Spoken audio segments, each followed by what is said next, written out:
않습니다. 어쩔 때는 오금이 막 저리기도 하고요. 때로는 저거와 오더라도 잘 보이지 않을 때가 있습니다. 저희 어머니도 그러거든요. 저희 어머니도 막 기도 담당하면은 막 화들짝 놀라면서 못하겠다고 그렇게 말하면 제가 막 억지로 막 뭐라 하거든요. 제가 써서라도 하라고 막 그렇게 하는데, 어떻게 보면은 기도하는 그 시간이 중요하지만 또 일주일간 고민하거든요. 어떤 걸 써야 될지, 어떤 걸 기도해야 될지, 그걸 엄청나게 고민하면서 어쨌든 잠도 안 올 때도 있을 겁니다. 근데 그 시간이 귀중하거든요. 그래서 오늘처럼 우리 유성순 권사님이 오늘 기도해 주셨는데, 하나님께서 이 기도를 분명히 들어주실 거라고 생각을 합니다. 띄엄띄엄이지만 하나님은요, 그 띄엄띄엄이 소리를 기쁘게 들으실 것이고, 또한 듣는 저희들도 아마 은혜가 될 줄로 믿습니다. 그래서 앞으로도 기도 담당하신 분들 피하지 마세요. 그냥 써서라도 하나님께 그 기도를 올려드렸으면 합니다. 그래서 그 기도를 통해서 하나님, 우리가 듣는 것이 아니라 하나님께서 들으시는 거니까요. 그래서 하나님께 올려드리는 기도니까 그 기도를 여러분이 기쁨으로 감당하셨으면 좋겠고, 그 중보기도는 분명히 이루어질 거라는 그 믿음을 가지고 여러분과 저와 같이 나갔으면 좋겠습니다. 우리 목사님 어떤 일은 모르겠는데, 전에 그 임실에 제가 모셨던 목사님은 그 기도를 딱 시키잖아요. 그러면 안 하시면 가입표를 치세요. 그리고 그분은 우리 목사님이 은퇴하기 전까지 절대 안 시키시더라고요. 그러니까 한편으로 볼 때는 아깝다 하는 생각이 들더라고요. 왜냐하면 1년에 한 번 혹은 2년에 한 번 정도의 기도를 순서가 오잖아요. 그러니까 그 기도 순간이 우리에게 굉장히 소중한 거니까 하나님께 영광 돌렸으면 좋겠습니다. 오늘 말씀을 돌아가겠습니다. 오늘 말씀을 통해서 우리가 은혜를 받았으면 합니다. 거룩이란 순수하게 100% 하나님 안에 있는 상태, 그리고 하나님 한 분으로 꽉 차 있는 상태를 말합니다. 그래서 하나님은요, 0.0001%의 죄악도 허용하지 않으십니다. 여러분이 아시다시피 아무리 깨끗한 우물이라 할지라도 한 방울의 구정물이 들어가면 그 우물은 깨끗하지가 않습니다. 마찬가지예요. 우리 심령에도 조그만 죄악이 있으면 그건 죄악이에요. 그렇기 때문에 하나님은 그분의 임재와 영광, 그리고 그 통치 안에 조그만 죄악도 결코 허용될 수가 없습니다.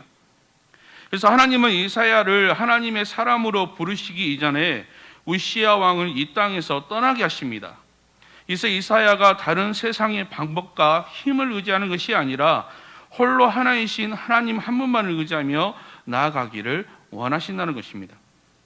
그래서 야곱을 이스라엘로 부르실 때도 하나님을 밤새 처절한 그 씨름을 하게 했고, 그의 환도뼈를 부러뜨리잖아요. 그 어떻습니까? 육체적인 의지할 것을 깨버리고 철저하게 하나님만 의지할 수 있도록 그렇게 만드십니다. 오늘 주신 이 본문에 따라서 우리가 붙잡아야 할 말씀은 이겁니다. 홀로 하나이신 하나님 한 분을 바라보십시오.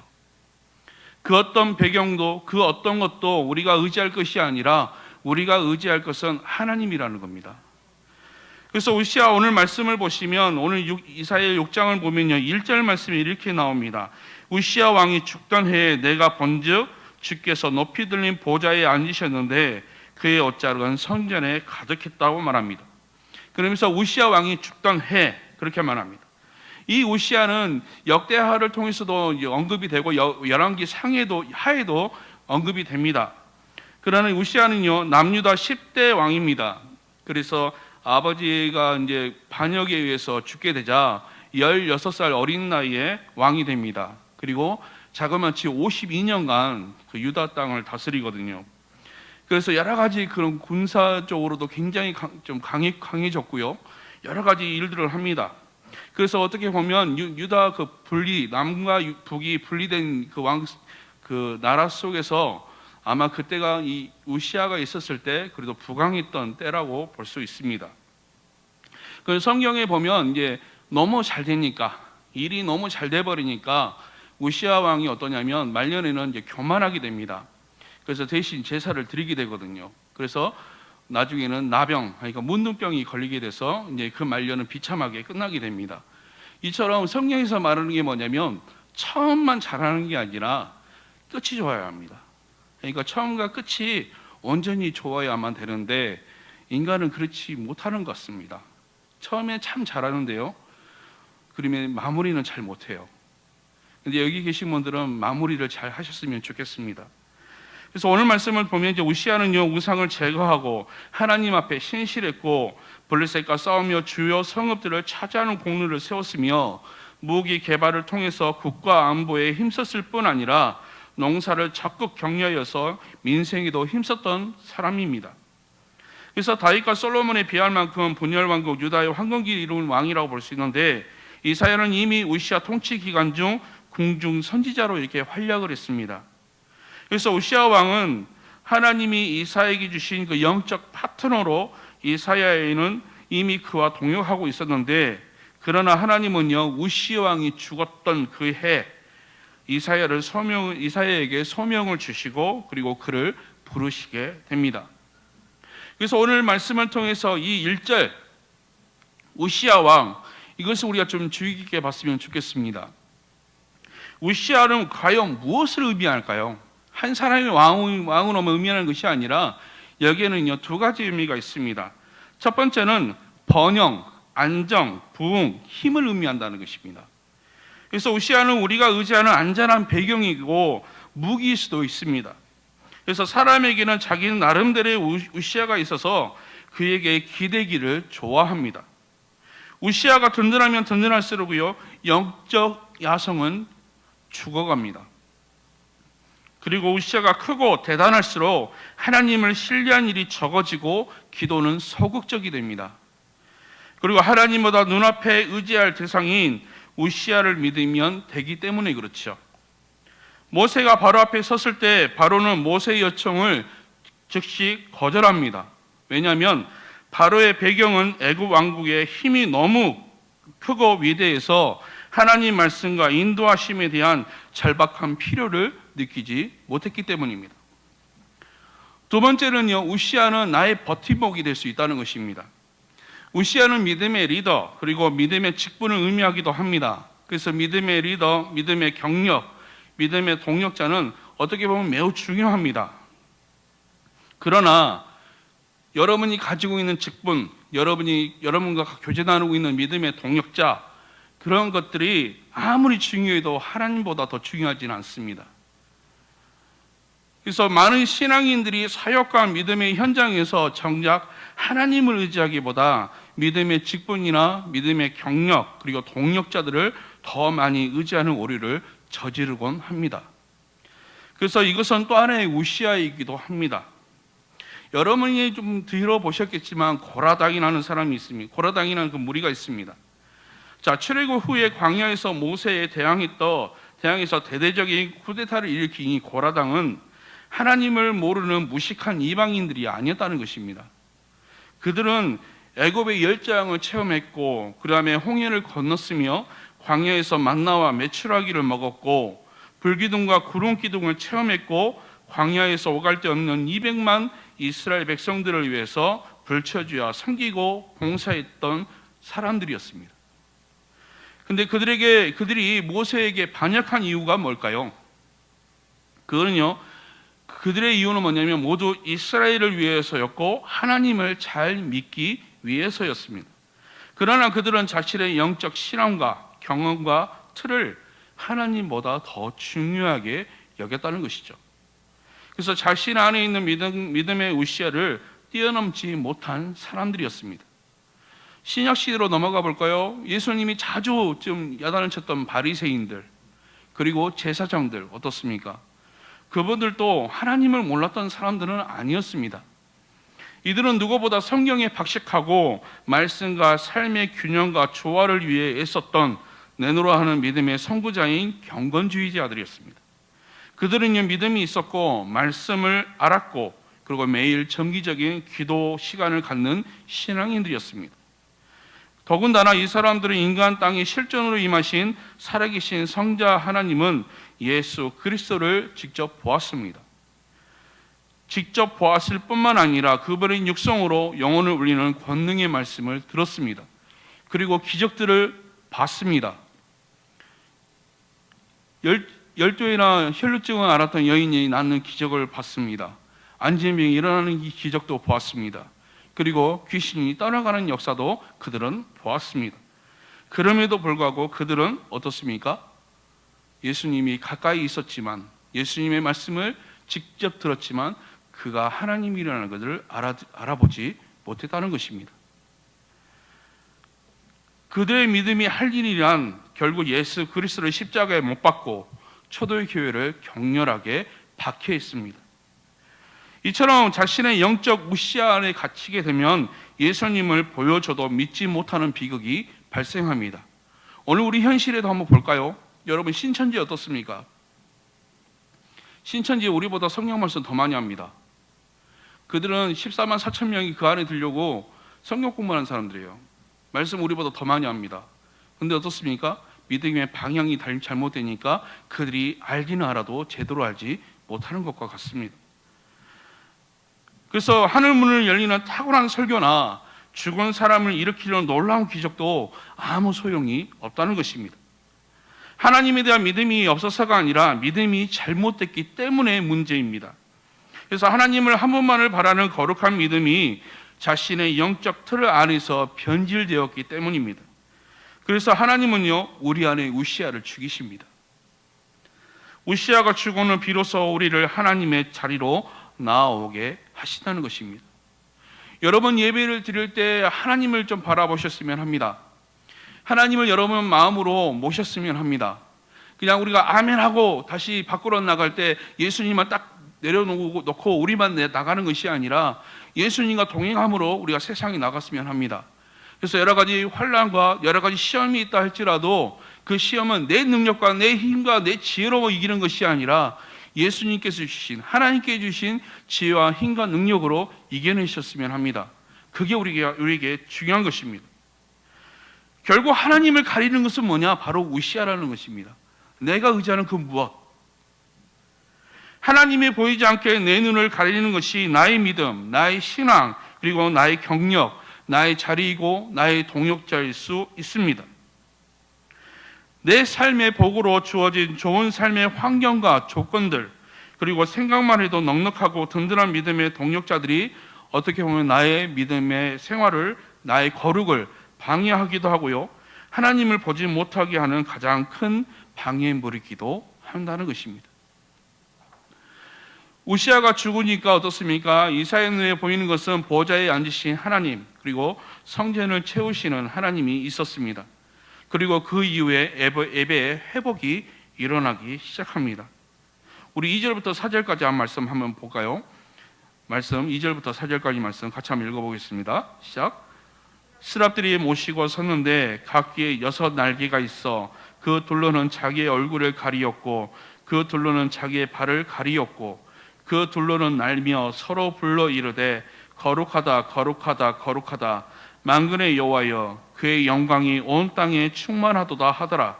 이같이 화답하는 자의 소리로 말미암아 문지방의 터가 요동하며 성전의 연기가 충만한지라. 여러분이 아시다시피 예배는 하나님을 만나는 자리입니다. 하나님은요, 이사야에게 바른 예배에 관한 환상을 보여주시기 위해서 스랍들이 예배하는 천상의 예배의 상황을 이렇게 펼쳐 보이십니다. 그래서 하나님께서 이사야에게 펼치신 이 천상의 예배는 스랍들이 얼굴과 발을 가리고 있는 광경입니다. 그래서 예배는 거룩이므로 수치를 가립니다. 그리고 하나님 앞에서 합당하지 못한 것들, 내어놓을 수 없는 것들, 자격 없는 자신이 부끄러워서 골개를 떨구는 것입니다. 그리고 거룩한 예배, 거룩한 말씀 안에는 스스로가 부끄러워지고 낮은 자임을 깨닫게 되는 자각이 계속해서 일어나게 됩니다. 그래서 자신의 모습이 너무 부끄러워서 거룩하신 하나님 앞에 숨으려는 것입니다. 그러나 스랍들은 어떻습니까? 날개로 날면서 하나님께 가까이 나아가고자 합니다. 중요한 건요, 여러분, 예배라는 것은 그럼에도 불구하고입니다. 우리는 죄인입니다. 그렇죠? 하나님 앞에서 우리가 아무리 우리가 어떤 대단한 일을 한다 할지라도 하나님 앞에 서면 우리는 죄인입니다. 우리는 눈으로 보고 말로 하며 듣는 것으로 또한 우리가 손과 발로 죄를 짓습니다. 그렇기 때문에 교회에 나오면 항상 우리는 부끄럽습니다. 그러면 어떻습니까? 우리가 부끄러워하는데 예배를 드리지 말아야 할까요? 그건 아니죠. 그럼에도 불구하고 하나님 앞에 나아가는 겁니다. 여러분들이 하나님 앞에 나아갔을 때 주님께서는 예수 그리스도의 피로 우리를 깨끗하게 해 주실 것입니다. 그게 우리가 드리는 예배입니다.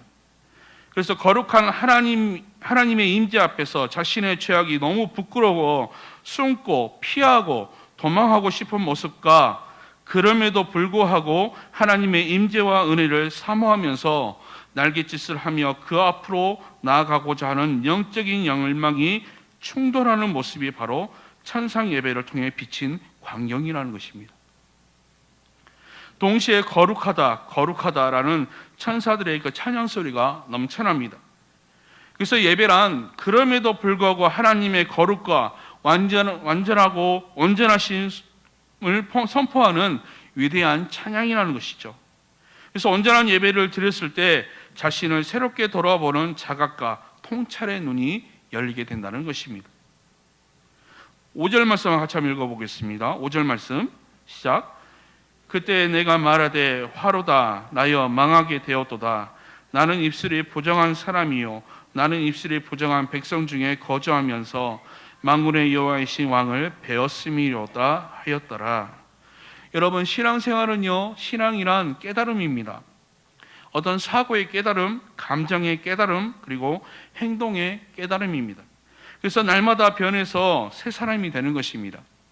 어쩌다 한번 새 사람에 대해서 잠깐 변화된 것이 아니라 날마다 깨닫고 변화하는 지속적인 그런 변화 과정을 겪는 것이 바로 이 신앙입니다. 그래서 천상의 예배를 보고 하나님의 임재를 체험하는 순간에 이사야가 자기 부인의 깨달음과 죄인인 자신의 운명이 보이기 시작했다는 것입니다. 그러면서 어떻습니까? 5절 말씀처럼 화로다 나여 망하게 되었도다. 그러면서 어떻습니까? 나는 입술이 부정한 사람입니다. 그리고 내 입술이 부정한 백성 중에 거주하면서 죄인인 내가 여호와 하나님을 만나게 되었습니다. 그렇게 말합니다. 이 말은 뭐냐면 구약에서는 하나님을 우리가 보면 죽게 되어 있습니다. 그것을 지금 이사야는 깨달았다는 것이죠. 거룩하신 하나님을 만나게 된 것, 죄인인 내가. 그러니까 어떻습니까? 나로도 하여 망하게 되었도다. 그렇게 말합니다. 그러면서 어떻습니까? 6절 말씀과 7절 말씀을 통해서 이렇게 보여주고 있습니다. 같이 한번 읽어보겠습니다. 시작. 그때 그 스랍 중에 하나가 부적갓으로 제단에서 집은 바 핀 숯을 손에 가지고 내게로 날아와서 그것을 내 입술에 대며 이르되 보라 내 입에 닿았으니 내 악이 제하여졌고 내 죄가 사하여졌느니라 하더라. 하나님은요 불짓게 그리고 불붙은 숯으로 더럽고 가증스러운 하나님의 백성들의 입을 치료하신다는 것입니다. 대부분의 범죄는요 말로 일어납니다. 지금도 교회에 갈라지는 것들을 보면 첫 시작은 뭐냐? 말입니다. 그래서 함부로 말하고요, 함부로 정죄하며 함부로 판단하고 함부로 결정하는 범죄가 매일 자행됩니다. 그래서 말로 하는 실수, 의도적으로 하는 거짓말들, 폭언들, 이기적인 마음에서 퍼뜨리는 헛소문들이 무수한 죄와 악의 동기가 된다는 것입니다. 그래서 그런 입술은 어떻게 해야 되냐?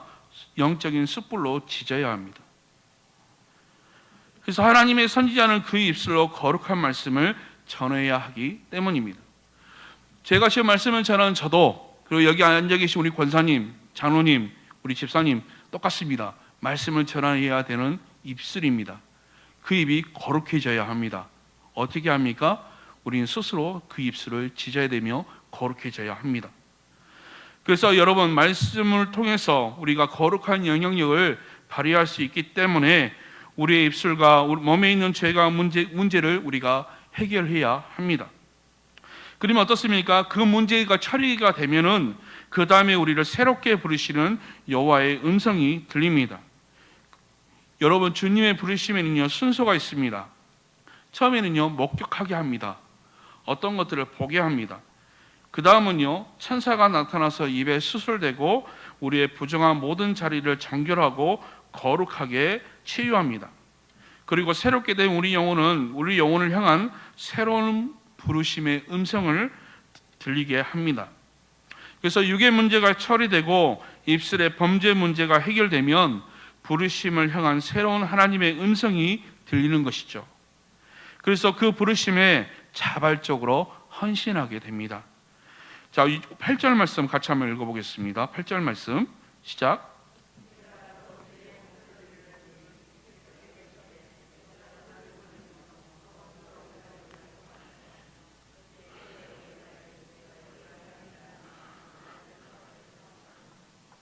저는요 가끔 그 생각을 합니다. 우리에게 어떤 사명이 있잖아요. 우리가 섬기는 어떤 일이 있잖아요. 억지로 하지 마십시오. 억지로 하면 저도 피곤하고요. 보시는 하나님도 피곤하세요. 그러니까 여러분이 마음으로 우러나는 모습으로, 마음으로 우러나는 것으로 하나님을 섬기셨으면 좋겠습니다. 그러면요 내가 기분이 좋고요, 더 나아가서 하나님이 기분이 좋습니다. 그래서 여러분, 나를 버리소서, 내가 여기 있나이다, 나를 보내소서는 하나님이 자꾸 내가 이 말을 하게 해, 이렇게 자꾸 이렇게 뭐랄까 자극을 시켜주는 것이 아니라 어떻습니까? 내가 하나님을 만나니까 어떻습니까? 자연스럽게 고백하게 되죠. 주님, 내가 여기 있습니다. 나를 보내주십시오. 그렇게 말합니다. 이처럼요 사명이 있는 사람은요 행복합니다. 어떤 일이든 간에 우리 좀 교회 안에서도 지금은 코로나 때문에 여러 가지 일을 못하고 있지만 저는 가끔씩 우리 그 권사님들, 우리 집사님들 섬기시는 모습들을 가끔씩 봅니다.